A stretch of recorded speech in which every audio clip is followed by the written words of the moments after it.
was 7 years old when it happened, and to this day, I still can't explain what I saw, what I found, what found me. It was Easter Sunday, and the church in my small town, Millbrook, was holding its annual egg hunt. I remember the air smelled like grass and cupcakes, and everything felt sunny and harmless, the way it always does in childhood. My parents were there, chatting with the other families. I remember clutching my little wicker basket like it was gold, running between bushes and flower beds, scooping up plastic eggs filled with candy and stickers. It was my first year hunting on my own, no older cousin to babysit me. I felt proud, brave, until I saw that egg. It was behind the church, way behind, near the old stone wall where no kids were supposed to go, but something about it just caught my eye. It was bigger than the others, and gold, not shiny plastic gold, but almost metallic, like it didn't belong in a kid's game. I looked around. No one else had noticed it, so, of course, I picked it up. It felt warm. I popped it open, expecting jelly beans. Instead, there was a photo inside, a real, physical Polaroid photo, the kind that prints instantly. And it was a picture of me. I was sleeping, in my bed. It was taken from the foot of my bed, like someone had stood there watching me. At first, I didn't even understand what I was looking at. I just stared. Then my brain caught up, and I dropped the egg and ran straight back to my mom. She laughed at first, thought maybe one of the volunteers had printed it from Facebook or something, except we didn't have any photos like that online. None of me sleeping, and definitely none that looked that recent. The police were called. They searched the area, asked questions. One of the officers knelt beside me and asked if maybe I put the photo in the egg myself. But I didn't even know what a Polaroid camera was. They brushed it off as a prank. But it wasn't. I knew it wasn't. Because the night before, I'd had a dream. In it, I couldn't move. I was frozen in my bed, watching my closet door creak open. Someone stood there tall and breathing heavy. I couldn't see a face, just a shadow. Watching, waiting. The next morning, the very next, I found another egg. It was sitting on my windowsill, inside my locked room. Same shape, same weight, still warm. I didn't want to open it, but I did. Inside, another photo. Me, sleeping, again. But in this one, I was turned toward the window, toward whoever was taking the picture, and I was smiling. Except I didn't remember smiling. I didn't remember waking. And when I looked at my window lock, it was unlatched. That's when I really started to feel scared. Not kid scared. Real fear. The kind you carry with you long after you grow up. My parents called the police again. They installed cameras outside my room, even nailed my window shut. For the rest of that spring, I didn't sleep right. Every night, I'd lie awake, heart pounding, afraid to even blink, and then, nothing happened. No more eggs, no more photos. Weeks passed, months. Eventually, my parents started saying it was just a weird prank, that maybe some teenager had gotten hold of our Wi-Fi camera or something. I tried to believe that. I really did. Until last Easter. I'm 22 now, living in another city. I'd just come home for the weekend to visit my parents. And when I got to my childhood room, I found something sitting on the pillow. A golden egg. Same size, same texture. I didn't want to open it. I nearly threw it out the window. But curiosity got the better of me. Inside was a Polaroid. Me.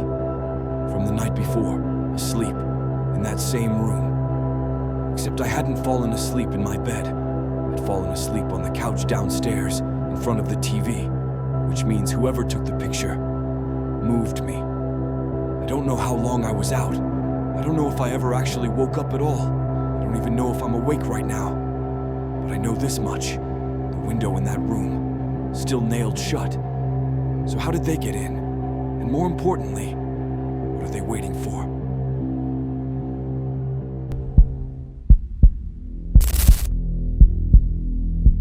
You always hear about creepy clowns or haunted costumes, but for me, it was a bunny.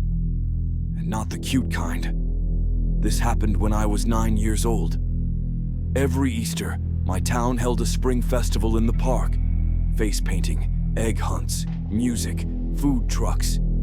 It was always packed, and like every small town event, it was mostly harmless. Mostly. That year, my mom gave me more freedom, told me I could explore the booths by myself as long as I stayed within the park and checked in every hour. I was walking around, licking a rainbow snow cone, when I first saw him. A man in a bunny costume, but not the fuzzy, cartoonish kind. No, this one looked wrong. Dirty, matted. The suit was off-white, stained at the edges, like it hadn't been washed in years. And the head was massive, almost too big for his shoulders. It had this warped, plastic smile, fixed in place, and the eyes, black mesh holes, no life behind them. He was just standing near the tree line, watching. At first, I thought he was part of the event, maybe a weird performer or a late volunteer. He waved slowly at kids who passed, didn't speak, didn't move much. The other kids either ignored him or laughed. Parents barely glanced. But something felt off. He wasn't near the booths. He wasn't handing out candy. He was just there, at the edge of the woods, like he wasn't supposed to be. I remember standing there, staring at him. He tilted his head like he was studying me. Then, slowly, he raised a gloved hand and pointed, right at me. I told my mom about it when I checked in. She brushed it off. "It's just someone in a costume," she said. "Probably hired by the town." But when I looked around, no other adults were in costume. No other bunnies. No performers near the trees. That was the first red flag. The second came about 20 minutes later. A little girl went missing. I didn't know her personally, but I remember hearing her name over the loudspeaker, Madison. She'd been playing in the field near the trail, then just vanished. Her parents were frantic. Staff began checking bathrooms, booths, calling her name, and all I could think about was the bunny. I snuck back to the tree line. He wasn't there, but I saw something white flash between the trunks, deep in the woods. Just a flicker, like a tail or an ear disappearing. Then I saw it again. I didn't go in. I couldn't. My legs wouldn't move. Later that night, after the festival had been shut down early and the police were all over the place, they found something. Not Madison, but a costume. The bunny suit. Stuffed inside a hollow log, torn, dirty, and soaked in something dark. But the police never said whose it was or who had been wearing it. Madison was never found. I didn't talk about what I saw until years later.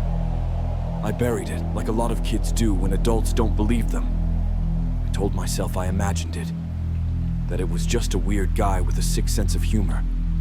But last Easter, it happened again. Not to me, to my little cousin. She came home from her town's Easter event with a drawing. She said she met a funny bunny near the forest behind the park. Said he didn't talk, but he waved at her and gave her a plastic egg. Inside the egg, a tiny silver locket. No chain, just the charm. Engraved on the back was the name Madison. The same name from all those years ago. Same spelling, same font as the missing posters. And here's the part that keeps me up now. That forest behind their park. It connects to the same woods from my town. The same woods the bunny vanished into. It's all one long stretch of forest. Miles and miles of trees. And somewhere in there, someone's still watching. Still waiting. Still wearing that smile.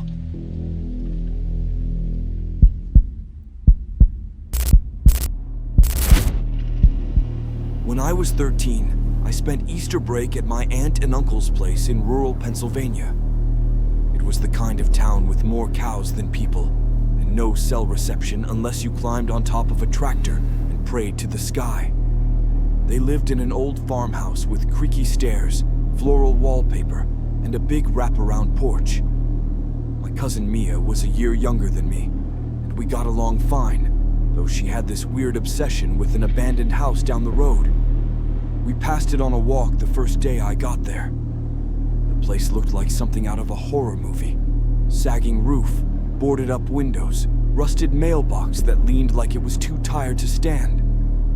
What caught my eye were the painted eggs, dozens of them, scattered all across the dying lawn, balanced on old stumps, tucked between bricks, even hanging from the rotting porch rails by bits of string. Each one hand-painted, but wrong. Some had faces, not cartoon ones, but detailed, twisted, grimacing expressions. Some were just solid black with a red dot in the center. Some had numbers on them. "Who does this?" I asked. Mia shrugged like it was nothing. "Local legend. They say the lady who used to live here never moved out, even after she died." I laughed it off. "Yeah, okay."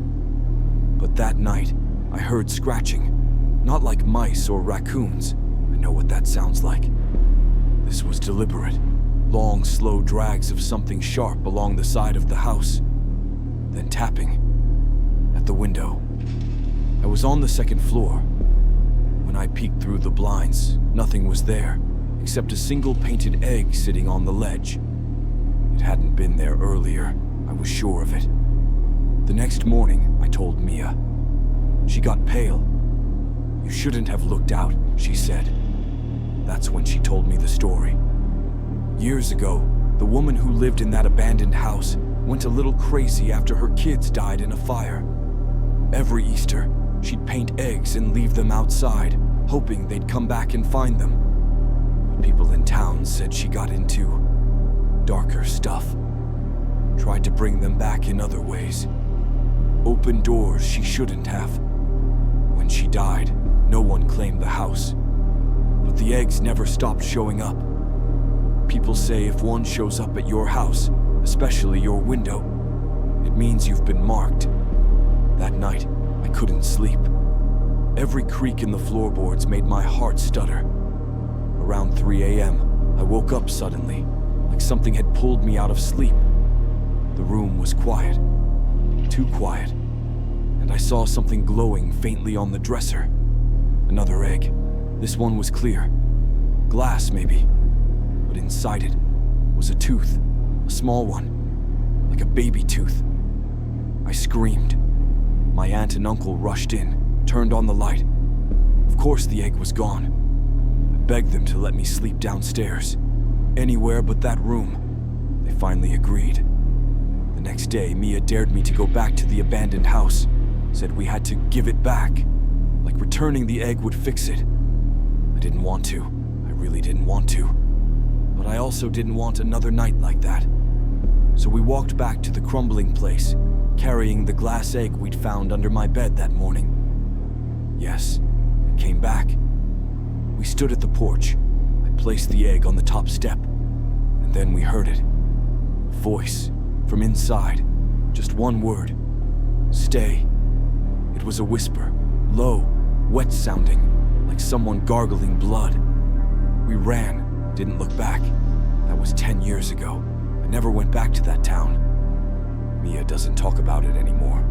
We don't even follow each other on social media. It's like we silently agreed to pretend it didn't happen.